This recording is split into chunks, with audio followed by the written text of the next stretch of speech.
안녕하세요. 지식의 반찬을 더하다입니다. 네, 안녕하세요. 오늘은 그 떼인 돈 문제, 이거 어떻게 좀 해결할 수 있을지 깊이 파고들어 보려고 합니다. 아, 네. 정말 중요한 주제죠. 네.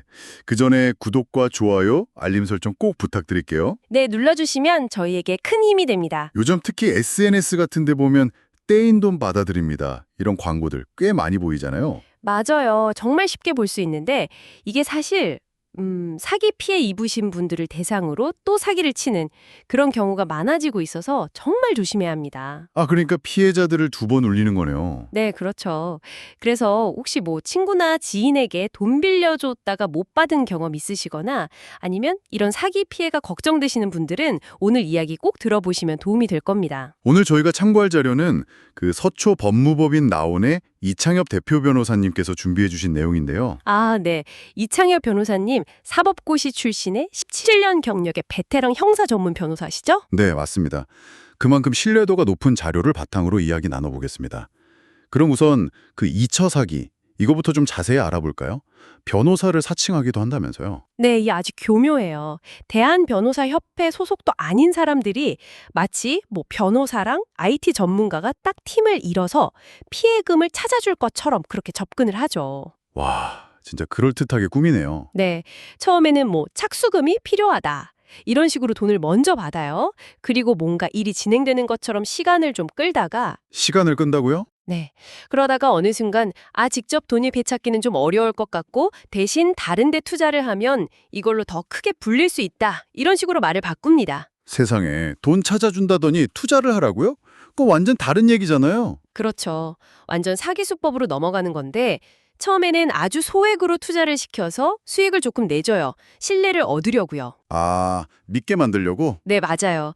이 사람은 진짜네. 이렇게 믿게 한 다음에 투자금을 점점 키우도록 유도하고 액수가 커지면 그대로 잠적하는 거죠. 전형적인 수법이네요, 정말. 특히 온라인에서 이런 제한이 많고 또 경기가 어려울 때 더 심해질 수 있겠군요. 네, 정확합니다. 그래서 이런 떼인 돈 받아준다는 광고는 정말 신중하게 접근하셔야 합니다. 그럼 사기 말고요. 진짜 합법적으로 내 돈을 돌려받으려면 어떻게 해야 하나요? 그 절차를 좀 알아봐야 할 것 같아요. 첫 단계는 뭔가요? 가장 기본적이면서도 또 효과적인 첫걸음이 바로 내용 증명 발송입니다. 내용 증명이요. 네, 쉽게 말해서 언제까지 얼마를 갚으라고 공식적으로 요구하는 서류를 보내는 거예요. 이걸 뭐 변호사나 법무법인 이름으로 보내면 상대방 입장에서는 아무래도 심리적인 압박을 더 높이겠죠? 그렇죠. 뭔가 법적인 조치가 시작된다는 신호니까요. 네. 그래서 소송까지 가기 전에 합의를 유도할 수도 있고요. 일종의 마지막 경고 같은 거죠. 그런데 내용 증명을 보냈는데도 뭐 꿈쩍도 안 하면요? 다음 단계는 뭘까요? 네, 그럴 땐 법원에 지급명령 신청이라는 걸 할 수 있습니다. 이건 좀 더 간소화된 법적 절차인데요. 지급 명령이요? 소송이랑은 다른 건가요? 네, 정식 소송보다는 훨씬 빠르고 비용도 적게 들 수 있어요. 법원이 서류를 보고 타당하다 싶으면 채무자한테 돈 갚아라 하고 명령을 내리는 거예요. 아하. 근데 여기서 중요한 게 채무자가 이 명령서를 받고 2주 안에 이의 제기를 안 하잖아요. 그러면 이게 확정 판결이랑 똑같은 효력을 가져요. 와, 2주요? 그럼 바로 강제 집행도 할 수 있는 건가요? 네, 맞습니다. 그게 지급명령의 장점이죠. 신속하게 집행 권한을 얻을 수 있다는 거. 근데 만약에 상대방이 이의를 제기하면요? 그럼 어떻게 되죠?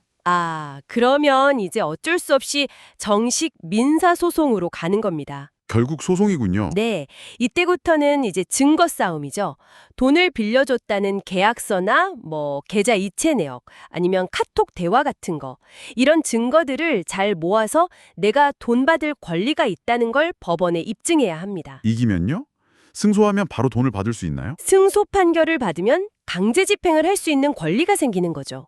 이걸로 이제 채무자 월급을 압류하거나 은행 예금을 묻거나 아니면 뭐 집이나 차 같은 재산을 경매에 넘겨서 돈을 받아낼 수 있습니다.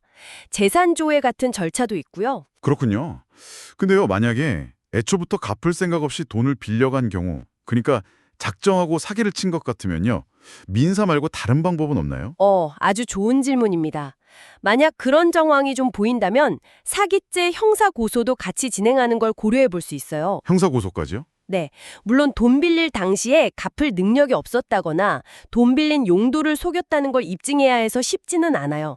고의성을 밝히는 게 관건이죠. 입증이 어렵겠네요. 네, 좀 까다로울 수 있는데 만약 형사 절차가 진행되면 상대방은 처벌받을 수 있다는 압박감 때문에 합의를 시도할 수도 있거든요. 그러면서 돈을 돌려받을 가능성도 생기는 거죠. 중요한 건 이 모든 과정은 합법적인 테두리 안에서 해야 한다는 겁니다. 네, 합법적인 절차들을 잘 알아봤습니다. 근데 반대로 돈 받는 사람이 절대 해서는 안 되는 불법적인 추심 행위도 있잖아요. 자료에서도 경고하고 있던데 어떤 것들을 조심해야 할까요? 아, 네. 이거 정말 중요합니다. 돈 받을 권리가 있다고 해서 아무렇게나 행동하면 오히려 내가 처벌받을 수 있어요. 오히려요? 어떤 것들이죠? 대표적인 게 첫째, 제3자에게 빚사실 알리는 거예요. 예를 들어 채무자 가족이나 직장 동료한테 가서 이 사람 나한테 빚 졌어요. 이렇게 말하는 거예요. 이거 명백한 불법이고 명예훼손이나 사생활 침해될 수 있습니다. 아, 절대 안 되겠네요. 네. 그리고 둘째는 너무 자주 또는 밤늦게 연락하거나 찾아가는 거예요. 법으로 정해진 횟수나 시간대가 있거든요. 하루에 너무 여러 번 전화하거나 밤 9시 넘어서 아침 8시 전에 연락하는 거. 이것도 불법입니다. 생활을 방해하는 수준이면 안 된다는 거군요. 그렇죠. 마지막으로 당연한 얘기지만 폭언이나 협박, 물리력 행사는 절대 안 됩니다. 이건 뭐 바로 형사처벌 대상이죠. 네, 꼭 기억해야 할 내용이네요. 네, 돈 받는 과정도 중요하지만 법을 지키는 선에서 해야 한다는 걸 잊으시면 안 됩니다. 네, 뜨인 돈 문제, 합법적인 회수 방법부터 피해야 할 사기, 그리고 불법 추심 행위까지 쭉 살펴봤는데요. 네, 법적인 절차를 잘 아는 것도 중요하지만 사실 이 과정 자체가 시간도 많이 걸리고 감정적으로도 굉장히 힘든 일일 수밖에 없죠. 맞아요. 그 과정이 참 쉽지 않죠. 그래서 여기서 한 가지 좀 생각해 볼 만한 질문이 생기는 것 같아요. 과연 법적으로 돈을 돌려받는 것만이 최선일까 하는 거죠. 어쩌면 금전적인 손해를 조금 감수하더라도 그 관계를 그냥 깨끗하게 정리하고 내 정신적인 평화를 찾는 게 더 나은 선택일 수도 있지 않을까요? 아, 정말 어려운 문제네요. 돈이냐, 관계냐, 아니면 내 마음의 평화냐.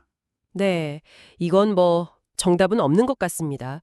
각자의 상황이나 가치관에 따라서 다른 답이 나오겠죠. 네, 오늘 저희가 나눈 이야기가 이 문제로 고민하고 계신 당신에게 조금이나마 어떤 결정을 내리는데 도움이 되었으면 좋겠습니다. 오늘의 내용 어떻게 도움이 되셨을까요? 네, 부디 도움이 되셨기를 바랍니다. 가시기 전에 구독과 좋아요, 그리고 알림 설정 꼭 해주시고요. 이 영상이 도움이 되셨다면 주변 친구분들께 공유해 주시는 것도 잊지 마세요. 네, 공유는 사랑입니다. 오늘도 귀 기울여 주셔서 감사합니다. 당신의 하루가 평안하시기를 바랍니다. 감사합니다.